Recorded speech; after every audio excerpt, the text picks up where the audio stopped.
Ja, het blijft gewoon voorzichtig aan. Ja, kopje erbij. Ja, kopje erbij. Ja. Ja, of kopje eraf.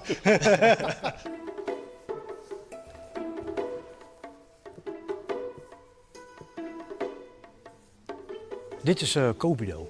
Kobido is een verzamelnaam voor alle Aziatische wapens, dus maar hoofdzakelijk het Japanse wapens. Sommigen die vinden het leuk om met een bal om te gaan. Hè, zoals een voetballer, als je technieken beheerst om thuis een bal te hebben. Zij hebben waar je, nou ja, zo ben ik bezig met handbewegingen en coördinatiebewegingen om het wapen zo goed mogelijk te kunnen hanteren.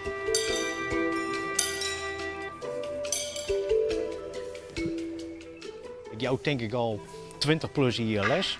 En ik heb er al dik 30 jaar al doch ik het al, ja. En hoe komt ze erbij? Ja, ik ben eigenlijk eerst begonnen bij Jiu-Jitsu. Dat wie meer hoofdzakelijk voor de zelfverdediging.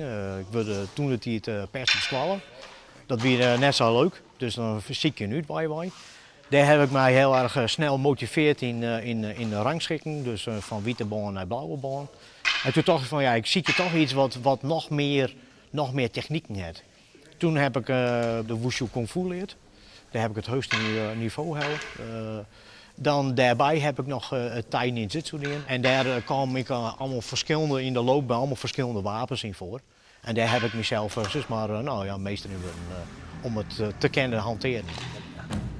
Daar, hand erin zetten. Dit gedeelte. Niet hier. Hier niet. Hier, tussen hier en hier. Dus hier. Dus als hij komt. Daar.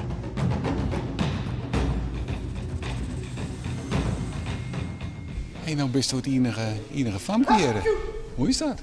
Ja, nou, ik ben het wel een beetje gewend om een van de mindere te wezen, maar wel oké. Het is wel fijn om te trainen tot misschien nog wat sterker binnen. Ja? Ja, dat helpt wel vol.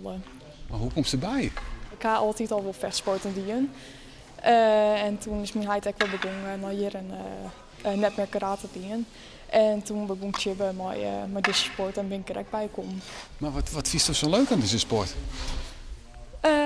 Mezelf een beetje kunnen verdedigen en mijn krachten kennen van wat ik eventueel kind wel wat je mee buiten de ziel niet valt. Ja, het is te vaak dat er mensen belaagd worden. En dan zitten wij vaker wel eens in de zaal, ja, jammer dat wij er net bij stonden. Want ja, nee, want dat is een feit. Als je in het water valt en je kan zwemmen, ben je verplicht om te helpen. Als wij zorgen dat er een helemaal uittuigd wordt, dan ben wij net degene die aan de kant staan te zeggen van wat gebeurt hier. Dan bemoeien we ons ermee. Maar dan proberen we het eerst met een gesprek uit te gaan. En als het echt net kan, dan proberen wij onze kunst zodanig uit te voeren dat net niet letsel op krijgt natuurlijk. Daar gaat het uiteindelijk om. Het is net de boel om in de kant te slaan. Dat is net de bedoeling. Nee, dat niet. Oké. Nee. Dus wij zijn veilig. Absoluut, helemaal veilig. Zelfs met deze meesten allemaal onderin. Absoluut veilig. Nee, absoluut veilig. Stoppen. Nee. Scheef. Nog.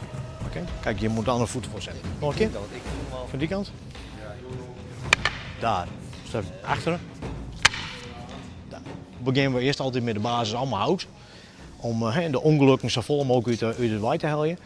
En dan in de gevorderde versie, waar deze jongens dan hopelijk examen gauw in togen, moeten ze straks met mijn zwaard, dat is een echt scherp zwaard, moeten ze wel een aantal bewegingen, 3 bewegingen maken om het zwaard te ontwijken.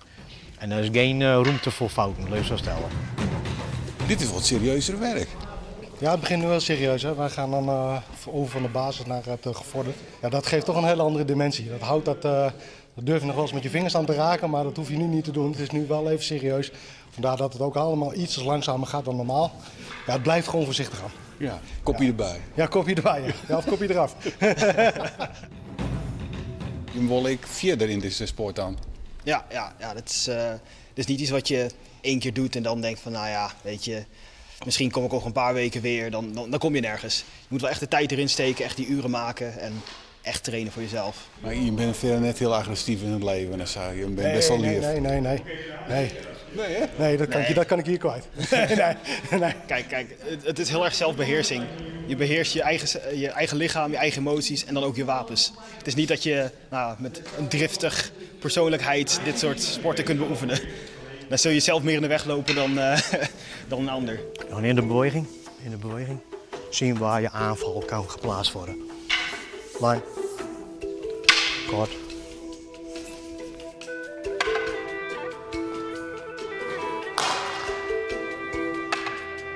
Hey, maar en dat was de keer maar die huid. Ja, en mijn broerke. Dus, Ook nog? Oké. Doe maar. En hoe gaat dat thuis dan? valt mij. Ja? Ja, Met hij een tik op zien wat hij vervelend is. oh, dat maakt er zelf wat een fout maken. We hebben nog een leven thuis. Ik hoor, ja. Ja, hartstikke goed. Ja? Ja. De zoon en de dochter thee. Dat klopt. Nou, mooi hè? Ja. Maar en hoe gaat het dan thuis? Nou, dat valt mooi. Die had er ook maar squalen en zo. Oh. En ze maatje mooi ruzies. Ik ben een beetje bang voor mij. Ja. Nee, dat valt wel mooi. En waar is nou beter? Maar Kobido? Maar Tijan, dat is mijn dochter. Maar dat ding het niks. Ik pak het wel weer om mijn horen spotten.